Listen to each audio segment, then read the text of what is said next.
Bonjour à tous, bonjour à tous. Ah ben, tu sais que ce matin, je sais pas si t'as vu, hein. Ah ben, moi je suis d'une colère, hein. T'as vu que Fillon, il a été aux États-Unis voir nos compatriotes, nos expats.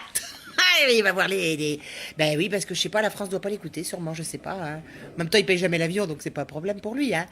Alors il a été voir les grands patrons expats, hein, là-bas, pour... il avait des choses à leur dire, hein. Pour leur expliquer qu'en France, hein, si tu veux, mieux vaut la précarité que le chômage. Ah ben, il sait ce qu'est la précarité, c'est un gars qui connaît bien, hein. Si tu veux, faut quand même savoir que Fillon, il pèse quand même, c'est un grand patron, hein. Il a 82 millions d'euros par an, hein. Il sait ce que c'est que la précarité, il sait de quoi qu'il parle, hein. Ah ben, forcément, hein. Nous, on n'y connaît rien du tout, hein, si tu veux, hein. En précarité, c'est pas comme si... Non, non, non, lui, c'est quand même dit par quelqu'un qui sait de quoi il parle, hein, si tu veux. Il a quand même des restos à Paris, il a une ligne de vêtements, il a un parfum à son nom, il a un club de foot, hein. Ah ouais, puis il a un manoir, hein, quand même, hein, parce qu'il a copulé pas mal, il lui fallait une grande maison, hein, 5 enfants, hein. Donc il lui fallait une grande maison à 650 000 euros, hein. Mais bon, comme il nous explique, hein, si tu veux, la précarité est utile contre le chômage. En plus, en 2013, tu sais ce qu'il a raconté? En 2013, il a expliqué que la France avait pas d'hommes politiques corrompus. Enfin, que si elle en avait certains, il nous a expliqué comment fallait qu'on accepte. Ah bah ça, on n'accepte pas trop, mais bon, il nous explique comment qu'il faut faire, hein. Il a dit que lorsqu'un homme politique était malhonnête, qu'aucune loi ne réglerait le problème. Aucune loi réglerait le problème. C'est-à-dire, tu as le droit d'être malhonnête, hein, quoi.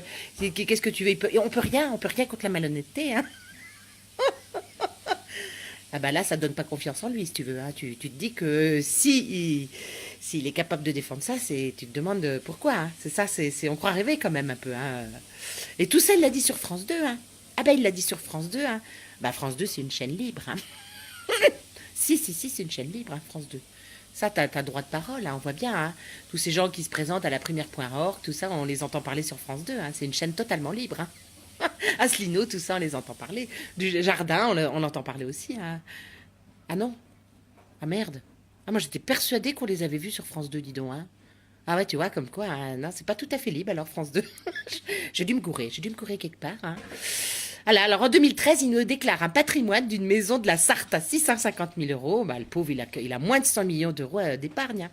Ah bah il est pas... c'est pour un grand patron, je sais pas comment il se démerde, mais il doit payer trop de RSI. Pour ça, il a pas d'argent de côté, hein. Donc du coup, bah il paye pas l'ISF, hein. Ça par contre, il s'est bien démerdé quand même, hein.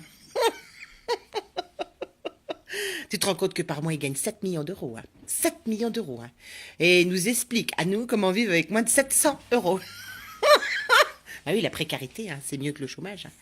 Ça, il nous explique comment qu'il va falloir faire, hein, si tu veux, hein. Non, vraiment, c'est incroyable, hein. Alors tu te rends compte quand même que ces gars-là, quand on a été, enfin quand certains ont été votés pour eux, hein, qui leur ont filé les 2 euros, il y avait la charte de l'alternance. Tu savais qu'il fallait signer la charte de l'alternance? Personne il en a parlé de la charte de l'alternance. C'est quand même pas rien, hein. Ah bah t'avais un truc à signer. Bon, tu savais même pas ce que tu signais. Tu pensais que tu signais ton émargement, mais non, non, non, tu signais la charte de l'alternance. Ouais, donc tu t'engages en fait, hein. Tu t'engageais auprès d'eux, quoi. Alors il y en a qui ont refusé, puis il y en a qui ont accepté, quoi. Ah non, je te dis, hein, c'est les énarques, hein, des vautours, hein. Alors, autour de Fillon, bah, tu vas remarquer qu'il n'y a que des grands patrons, hein. Capgemini, André de Castries, hein, le président du groupe AXA, bon, accessoirement Bilderberg, hein, Bilderberg, et le PDG de Total. Ben oui. Alors, si tu veux, de Castries, lui, c'est un pur français, pur produit français, hein. Et puis pur produit Bilderberg, hein. Ah bah il va l'avoir à ses côtés, je te dis on est mal, hein. Là on est très très très très mal, hein. Ça, alors là ah bah Fillon c'est la tête de gondole comment je pourrais les appeler, hein, parce que c'est ah bah sinon je vais être complotiste, hein, ça c'est évident, hein. C'est vraiment mais tu peux pas, hein. Tu sais qu'Augustin il disait que la politique est la plus haute forme de charité, hein. Bah, il est mort il y a longtemps, Augustin, hein, mais personne ne s'est rappelé de ses écrits, je pense, hein. Parce que là, là, on sort pas de l'Europe, je te le dis, on est mort, hein. Ça, alors l'Italie est en train de vouloir sortir de l'Europe, je sais pas s'ils vont y arriver, hein.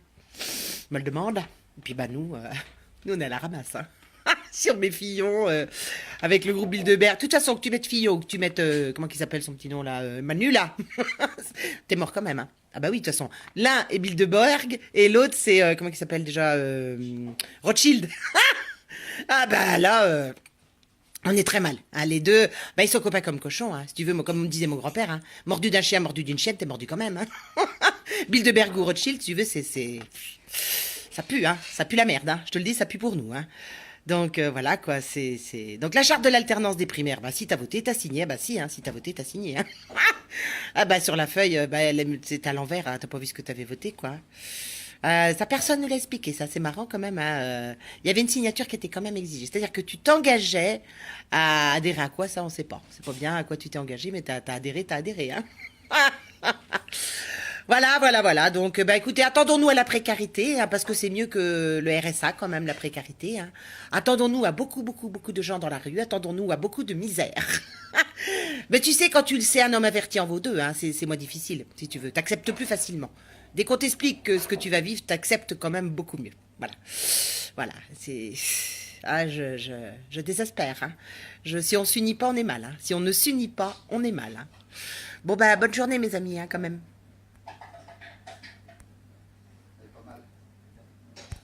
Oui.